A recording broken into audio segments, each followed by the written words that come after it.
Swamiji, very basic question that is like often we have seen cow as female goddesses, Gomata, we pray like that. So can you give us a little more insights? Well, cow is considered worshipable in India. So our scriptures proclaim that there is in Indian theism, in Vedic theism, we have a concept called God and we have a concept of demigods. Demigods are the authorized agents of God who manage the universal affair.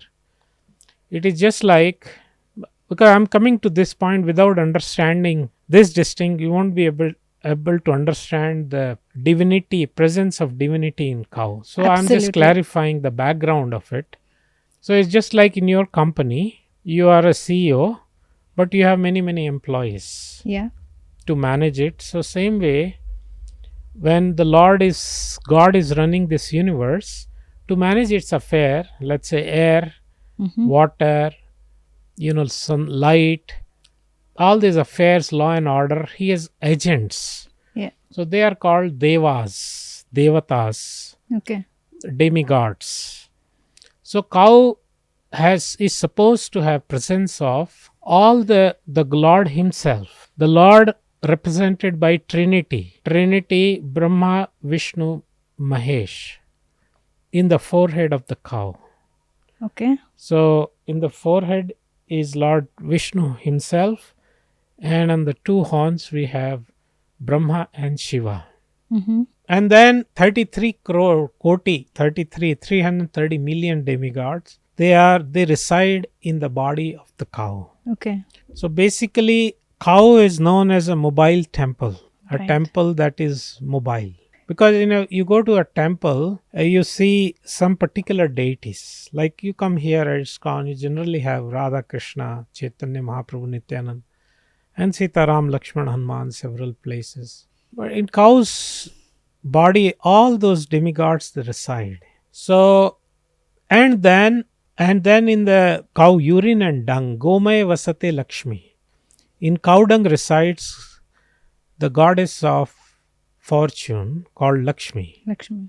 And in the cow urine resides Mother Ganges. So the idea is cow is a complete temple. So that is how the cow is portrayed. That is why cow is worshipable. And that is the reason when Lord came as Krishna, God himself showed by his example that we need to serve cows actually. That is, he himself gave this example of so cow, that is why cow slaughter is considered the greatest sin as per in the Vedic literature, in the Vedic culture. And those who claim that during Vedic times cows were killed, just like one famous Swami has written, no guest came, then a bull was slaughtered without. So these are all misinterpretation, British paid for that propaganda actually. They hired scholars like Radha Kumud Mukherjee, and that time were paying 500 rupees salary, which is like 50 lakhs For something today. today per month, and their huge salary just to bring out selective part, misinterpret, mistranslate them, and propagate all these funny and nonsensical ideas. Mm-hmm. So cow was never slaughtered. Cow slaughter is not of Islamic origin actually. The Islamic kings, they never had organized cow slaughter.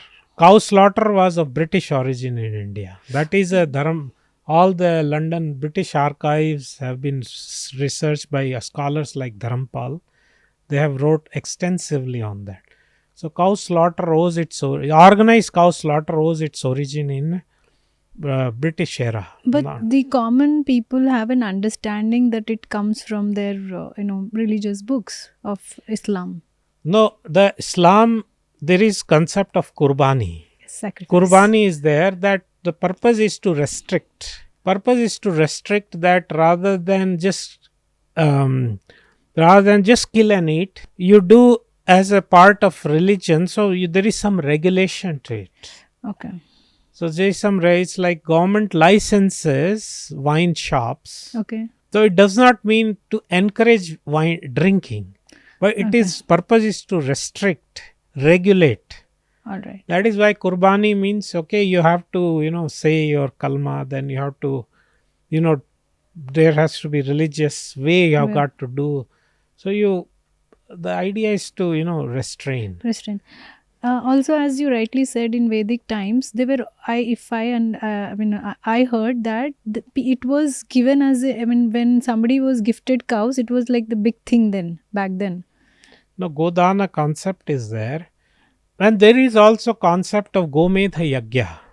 Okay. Ashwamedha Yagya, Gomedha Yagya. Gomedha Yagya means a old bull. When there is a Yagya is going on, sacrificial performance, Mm-hmm. a old bull will be slaughtered. Mm-hmm. The idea is that is for the to test the efficacy of mantra if they have been, because they were capable of awarding life. Mm-hmm. So an old bull will be slaughtered, Okay. painless process, and a fresh young bull will come out. So because we are unable to give life, we have no right to take Take life. life. But they had, that was to test the efficacy of their mantras. Gomed Yagya was there, Ashwamed, but purpose was not killing and eating. So, Purpose was to test that all they have done is correct. Procedures are correct. so Swamiji, Medha means No, no, that not is to not put. nothing to do with. Not okay. So Okay. if I also remember, like Yajnavalkya and all these rishi munis were also, when they were when the king was happy, they were given thousands of or numerous cows in name of dana. So it was like a big fortune back then, isn't it? Yes, even in uh, India when it was under British regime, the per capita cow count in India Mm-hmm. used to be like one is to 10. 1:10. That's big. Yeah, Okay. so now we have is 10 is to 1, like 10 humans and one cow. Cow. And back then was like one human Then and cows. 10. I mean, they're definitely they were much larger because we had there was no mechanization. Mm-hmm. There were no tractors back then. So, of course, we are proud of our mechanized agriculture, mechanized transport. But point is how long your fossil fuels will last to support mechanization. But then you got to have bulls. Otherwise, so bulls have been the engines of prosperity. The word has even the America actually, whole America is that's acknowledged that whole westward expansion was by the bulls because the bulls could sustain bull power. There was no like machinery back then, Yes. no fossil fuel, no electricity back then. You're talking 18th century, and then it was all bull power. America is built by bull power actually. Whole westward expansion.